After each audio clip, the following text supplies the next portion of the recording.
Hello, this is Charlie from the Dead Freights, and you're listening to the Brutally Delicious podcast. Hey, did you know we're listening to the Brutally Delicious podcast with Bruce and Raina?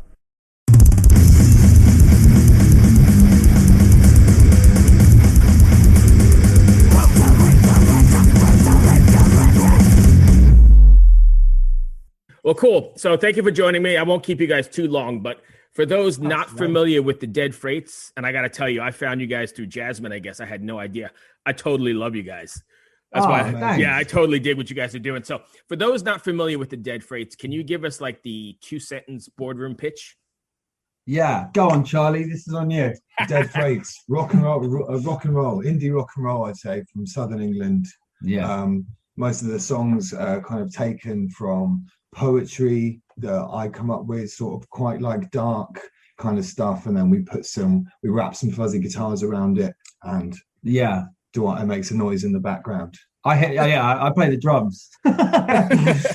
Pots and pans. It's got some of that. I mean, I like that raw, and I don't know if it's more of a British thing or not, but I mean that raw British kind of, not punk, but maybe punk rock-ish. Am I saying the wrong thing? That's how I see it. It's definitely attitudinal. Yes, that's a good word. That's not the word I came up with, but I'll give you the benefit there, Charlie. That's a good word. You can have it. Why? Thank you. No, I love it. And how did you guys come up with Sufferin Safari, or decide to do something in that vein? Because that's a bit different, right? Yeah. Well, okay. Yeah. Shall I? Yeah. Oh, we're getting good at this, hey. Taking turns. Well, it's Sufferin Safari, and it's like a take on Surfing Safari. Right. And the song itself is kind of about the kind of dark and adulterous thoughts that you have at low points in a relationship, essentially. Right. And kind of just a bit of a confession of that. Yeah, kind of the midnight confessional. The kind of the midnight confessional. Yeah, I like it. That's the name of the record, right? Yeah, well, it is now.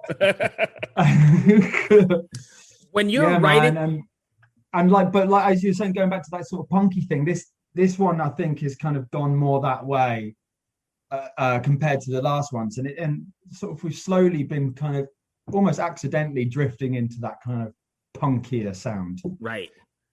And I think the British do it really well. I mean, that's like kind of a classic British sound to me. When I heard you guys, I was like, man, that's that classic British sound, but it's so great and timeless. Appreciate it. Yeah, I guess I got drilled. My mum just drilled the Clash into my head before I could even walk and stuff. And I guess is that part of it? I guess I don't know. Yeah. When you guys are writing, I know you said you're writing poetry, but are you writing and you want your fans to take something away? Is there like a takeaway you want your fans to go with, or is it just you're writing your poetry and it is what it is? Yeah, I'd say, I don't know, I'd like to think that lyrically there's kind of something that people can take away, but then I'm quite, whenever I'm writing the words, it's always about my own sort of personal experience and kind of how I feel about stuff. Right. So I think sort of selfishly, I kind of think that it's all about me, you know. It is when you're you. Yeah, right. When I'm me, it is. But there's, I don't know, well, because like we was talking about this yesterday, and you were saying that because we're like close friends, and when I write words, you kind of know what I know where you're coming from. You kind of know even like who I'm referencing, or if there's like a book I've been talking about or something. He's like said these sort of spot things and stuff. So I suppose if you can take something from it, then other people surely can. Yeah. So along those same lines, then, do you have any stories of, emails, or after a show, somebody stopped you and said, hey, this song really connected with me, or anything like that? No. However, there was this one time at a gig, right? Because Charlie likes to think of himself as quite theatrical on stage. He's, he prances about a bit. And we were piling into a taxi on the way to like an Airbnb or something. And this guy stopped the taxi, some guy from the audience, and told us to wind down the window. And he just leaned into the car and went, you, and pointed at Charlie and went, you, my friend, are a theatrical genius. Right? Nice. we didn't hear the end of that. Oh, I'm sure. I'm still hearing about it. This is why I thought I'd tell you about it before he would. Right. I knew Nice. he was gonna. Yeah. But it was so funny because there's always been a kind of healthy rivalry between Charlie and Rob, the other guitar player. He used to do more singing, but now does a bit more backing vocals, and like he just fucking hated it. Yeah, Like, there was like silence, isn't there? Yeah, you're a theatrical genius. And I went, thanks, mate. And then we sort of rolled the windows up, and it was sort of quiet. And I went, sorry, did you? I went, don't. Did you know what that guy said to me? Theatrical genius. Nice. Yeah. Well, as a theatrical genius, I think, I might, just basing every decision on the tour now on being a theatrical. As a theatrical genius, I think we should take a left here. Yeah, I don't think I need this on the rider now too, because I'm a theatrical genius. Yeah. So when you guys are writing, are you guys all writing together, like in the traditional sense, like in the old days where you bounce things off each other, or are you writing more or less like emailing things back and forth and taking advantage of technology? We definitely write all the music together and bounce off each other the old school way. So I love that. And I think you can tell that in your music as well, because it's way more organic and immediate. And I think a lot of times you can tell when it's been, I don't want to say phoned in, but sent over internet and, mixed out. And I understand we're in a pandemic and people live all over the world and you got to do what you got to do. But I also think when you hear a record like that, you can tell that it's been bounced off each other. Does that make sense? Oh, that's cool that you can tell that. Yeah, it's definitely nice to hear. We haven't had anyone ever really say that before. That's really cool. I think you're right. And I think like it sometimes takes a while to get to know a song as well. And like with this particular song that we've just released, Sufferin Safari, this one in particular, it took almost the longest it's ever really taken to sort of us to get to know it. And it kept changing. And then we didn't even really realize it was changing until we listened to like an early demo of it. And we were like, wow, it's really come a long way. And it's cool to play it live as well before recording it. And that kind of changes it as well, because it makes you see it from a different perspective when you play it in front of people. So like, oh yeah. So we're planning to go into the studio quite soon and record some new ones, but we haven't actually played these new ones in front of people because there's been no gigs this year. Right.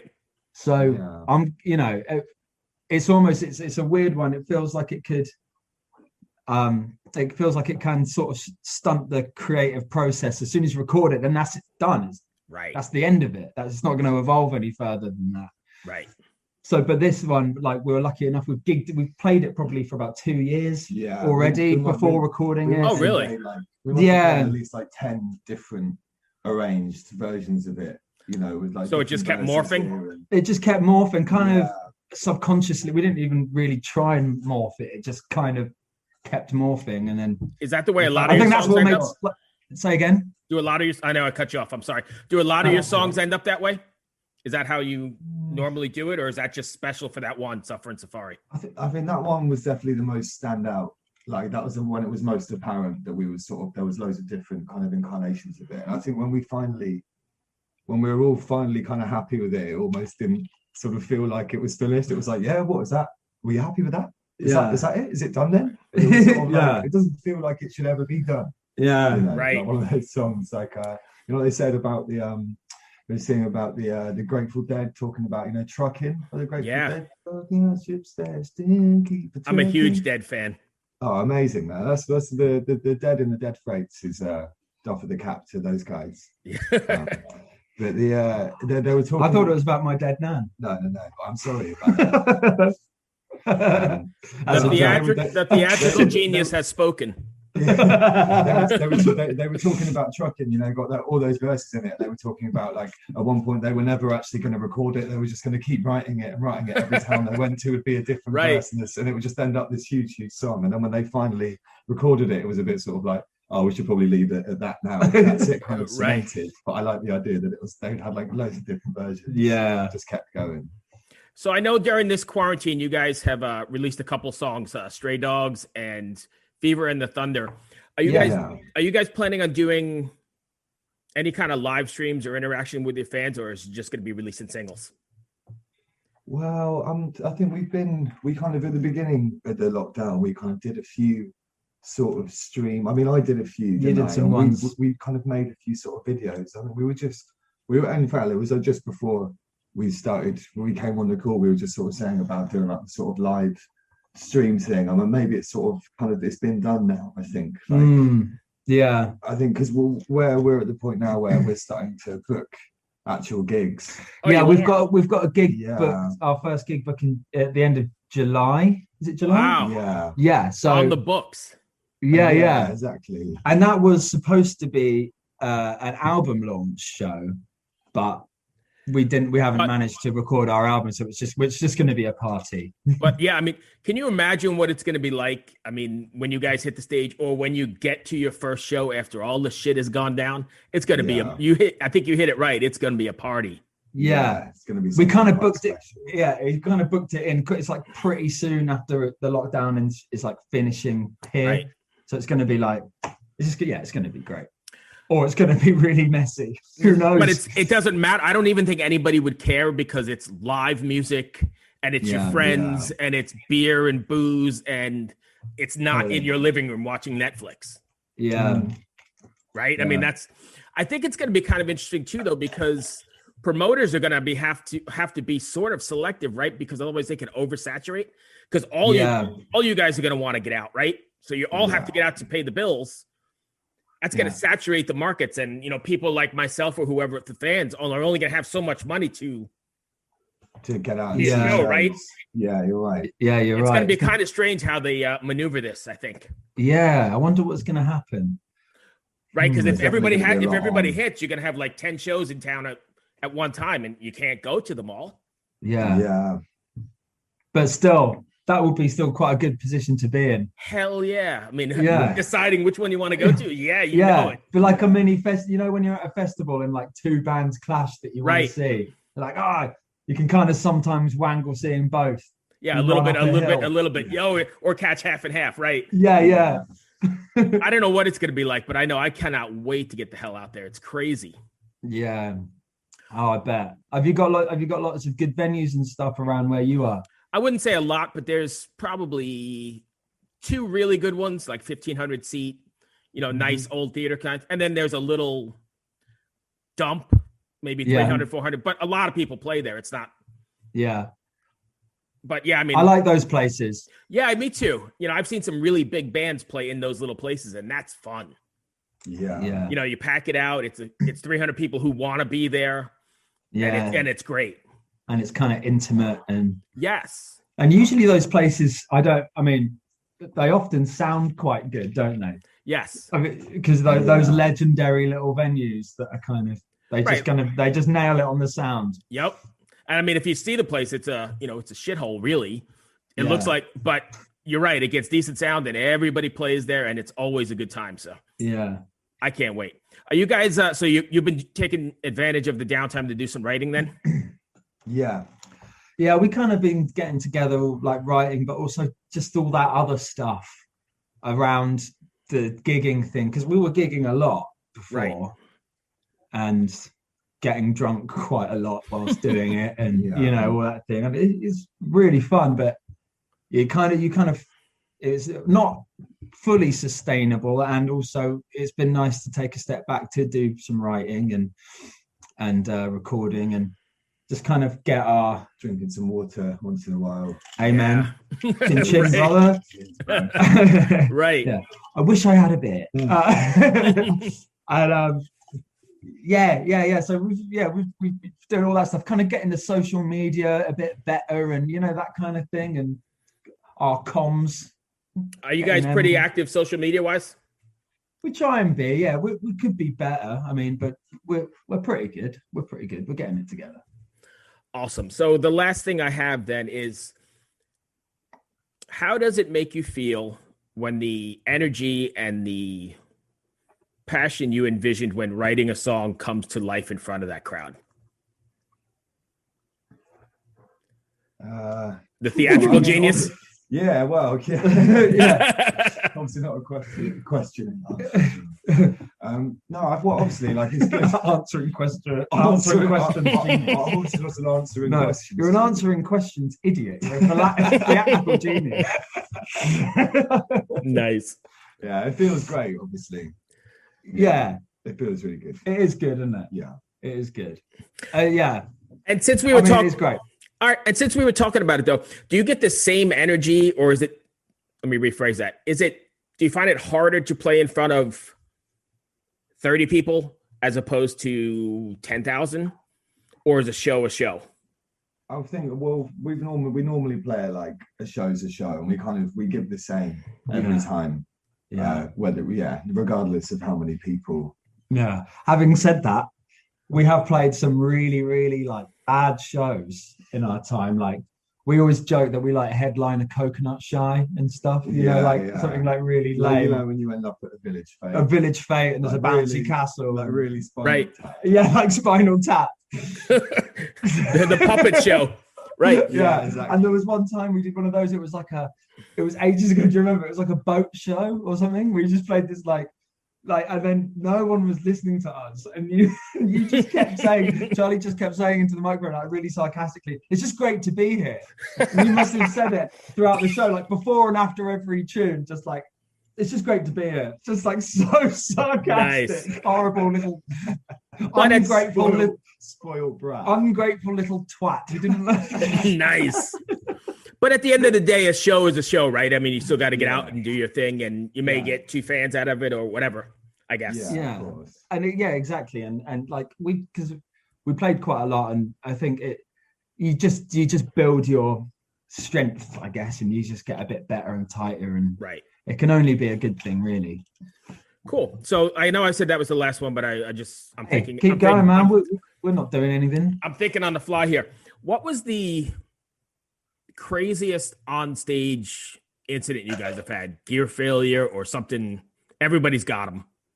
We've definitely had. There's definitely been a couple where everything falls apart around you. Yeah, there's like strings are being broken and bits of drum kit are falling over, and like right. I mean, my guitar is normal. We're used to. It's not as bad now, but my guitar used to just break all the time. Like the strap would just break on it or something. Yeah. When we did the Islington show, what happened? We were quite drunk because it was one of those things where we got to the venue and we did a sound check at like 4 or something, 5. We weren't on until like 10, half 10 in the evening. And there's nothing to do. Such a big, annoying perineum of time. And you're just in a venue. You know? Right. So it's just you just drink.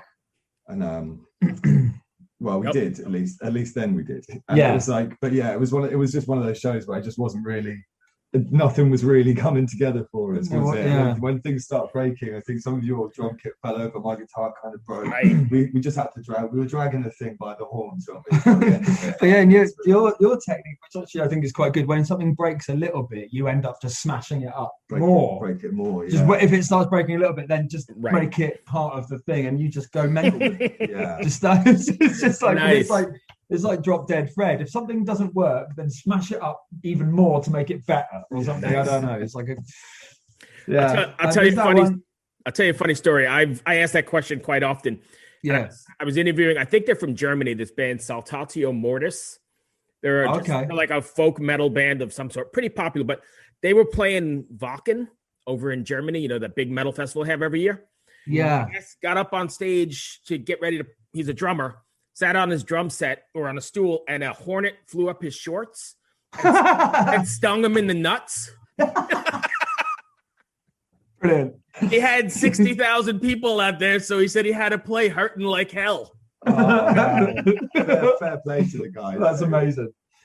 Yeah, I was going to say there's one time, another one when it was one of those kind of Coconut Shy gigs, village fete kind of things. We were playing on this inflatable stage, and it was, remember, the wind was blowing down. The wind was blowing, it was deflating, and I was playing the drums, and it was just completely squishing me.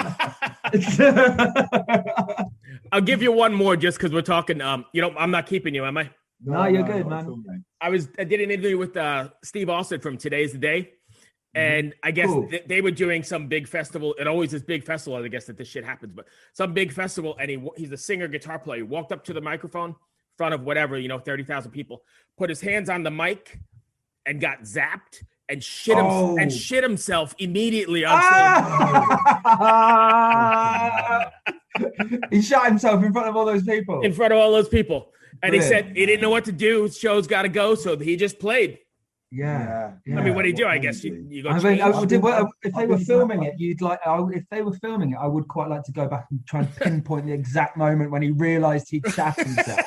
Because that's going to be like an amazing and then his facial expression is going to change, and then his nose. Right, I'm going to keep. What am I doing? What am I going to do? It's panic, isn't it? When you shit yourself, let alone in front of all those people, when you shit yourself, it's panic.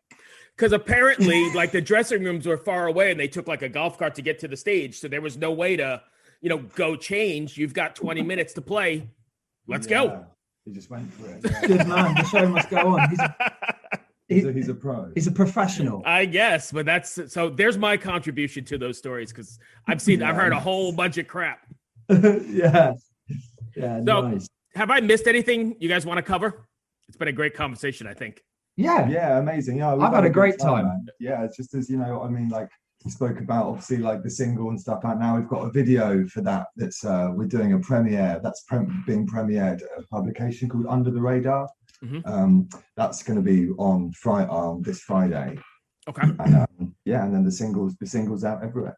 And if fans want to get a hold of you, can you drop your socials so they can grab them? Yeah. Well, the Instagram is the Dead Freights _band. Okay. Facebook is just the Dead Freights, I think, and so is the Twitter. You can email us at thedeadfreights@gmail.com. Ever wonder what a punch from Elton John feels like? Or how you'd cope with having turned down the chance to be in Nirvana? Or what signal Keith Richards gives when he wants you to get the hell out of his hotel room? Fans of Too Much Effing Perspective don't have to wonder, because they've heard these exact stories and a jillion others on our podcast. I'm Alex Hoffman, former tour manager for Radiohead. And I'm musician and comedy writer Alan Keller. On the TMEP show, we get guests like Nancy Wilson from Heart, Jeremiah Freites from the Lumineers, and Modern Family's Julie Bowen to tell us things they may have only shared with their therapist, clergy, or a TMZ stringer. So join us on Too Much Effing Perspective. That's EFFING Perspective. The only podcast you crank up to 11.